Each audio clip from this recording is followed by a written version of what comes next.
আসসালামু আলাইকুম ভিউয়ার্স, কেমন আছেন? আশা করি ভালো আছেন। আলহামদুলিল্লাহ আমিও ভালো আছি। দূরে কাছে যে যেখান থেকে বসে আমার ভিডিওটা দেখছেন সবাইকে জানাই আন্তরিক ধন্যবাদ। এই দিক থেকে হলো সকালে অনেক সুন্দর রোদ উঠেছে। তার আগের দিনে রান্না করা তরকারি আছে, সেজন্য আর রান্নাটা দেখাবো না। আজকে আপনাদেরকে একটা স্পেশাল জিনিস দেখাবো, যদিও বা সেটা আমি ফার্স্ট টাইম বানাচ্ছি, আর কোনো দিন বানাই নাই, এই প্রথম। এখানে হলো আমি ময়দা নিয়েছি 3 চামচ ময়দা নেওয়ার পরে 3 ভাগ করে 1 ভাগ 1 চামচে নিয়েছি আমি হলো কর্নফ্লাওয়ার। সেগুলো দিয়ে একটু করে গরম পানি দিয়ে আস্তে আস্তে করে মেখে নিয়েছি। মেখে নেওয়ার পরে একটু করে হাতে তেল দিয়ে সেগুলোতে দিয়ে ডেকে একদম বাতাস না ঢুকে মতো প্রায় 20-30 মিনিট মতো রেখে দিয়েছি ডেকে। এই তো রেখে দেওয়ার পরে আমি হলো আবার চলে এসেছি এগুলো বেলে মোমো শিট তৈরি করব, মোমোর জন্য মোমো রেডি করব। এই তো বেলে নিয়েছি, তারপরে হলো একটা ঢাকনা দিয়ে, এটা হলো বাফা ফিটার, যেটা বাফা ফিটা বানায় এটা দিয়ে। প্রথমে এটা দিয়ে ট্রাই করছিলাম, সেটা হয় নাই, তারপর আরেকটা নিয়ে নিয়েছি। ফার্স্ট টাইম বানাচ্ছি সেজন্য অভিজ্ঞতা নেই। প্রথমে একবার বানানো হয়ে গেলে তারপর দ্বিতীয়বার আর কোনো সমস্যা হয় না। তারপর নিয়েছিলাম ব্লেন্ডারের নিচে যেটা আছে সেটা নিয়ে, তারপর কোনো রকমে হয়েছে। এখানে হলো কিছু চিকেন পুর নিয়েছি, পেঁয়াজ পাতা কুচি, ধনে পাতা কুচি, পেঁয়াজ কুচি, আদা রসুনের কুচি, সবগুলো নিয়ে 1 চা চামচ নিয়েছি গোলমরিচ ব্লেন্ড করা। সেগুলো সবগুলো নিয়েছি যা যা লাগে উপকরণ। তারপর নিয়েছি হলো সয়া সস। যারা এখনো পর্যন্ত আমার সাথে আছেন একটা লাইক দেন নাই, আমার আপু ভাইয়ের ছোট্ট একটা লাইক দিয়ে আমার পাশে থাকবেন, পাশে থাকা বেল আইকনটি বাজিয়ে দিবেন। এই তো এখানে হলো ধনে পাতা কুচি দিয়ে দিয়েছি,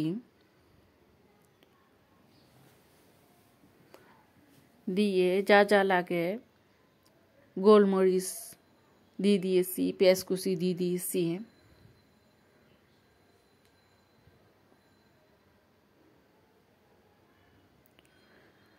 যাদের দেখতে দেখতে একটু বেশি ভালো লেগে যায় তারা আমার চ্যানেলটা সাবস্ক্রাইব করে আমার পাশেই থাকবেন। তারপর দিয়ে দিয়েছি পেঁয়াজ পাতা কুচি, কাঁচামরিচ কুচি, সেগুলো দিয়ে গোলমরিচ দিয়ে ভালো করে মেখে নিব। সয়া সস দিয়ে দিব,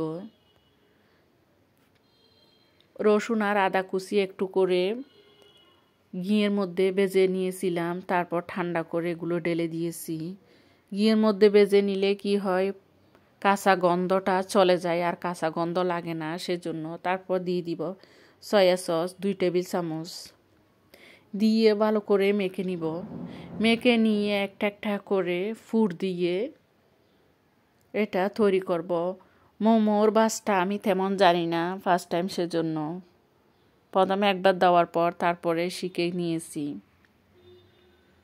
এই তো এভাবে করে কুচি কুচি করে দিয়ে দিচ্ছি, দিয়ে সবগুলো এই তো রেডি করে নিয়েছি। তারপর নিয়েছি রাইস কুকারের একটা চাকনি, যেটা উপরে থাকে, সেটা একটু করে তেল ব্রাশ করে রাইস কুকারে দিয়েই এটা বাফে দিব।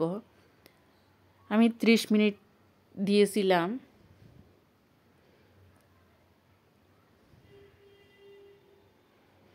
এই তো মোমোটা বানাচ্ছি। কালকে পরশুদিন ভিডিও দিতে পারি না, কারণ আমার শাশুড়ি অসুস্থ ছিল।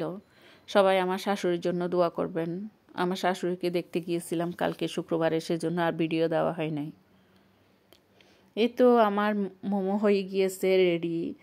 আমার যেহেতু সস বানানো হয় নাই, সেজন্য রেডিমেড টমেটো সস দিয়ে খেয়ে নিয়েছি। পরবর্তীতে আবার বানালে সেগুলো অন্য সস দিয়ে বানাবো, বাসায় রেডি করে যেটা মোমোর সস সেটা রেডি করব। এ তো মাশাআল্লাহ খেতে অনেক মজা হয়েছে, দেখতে অনেক সুন্দর হয়েছে। যদিও বা ফার্স্ট টাইম একটু ভয় লেগেছিল। তো আজকে ব্লগটা ছিল এ পর্যন্ত। ভালো থাকবেন, সুস্থ থাকবেন। নেক্সট ডে আবার আপনাদের সাথে দেখা হবে। আল্লাহ হাফেজ, আসসালামু আলাইকুম।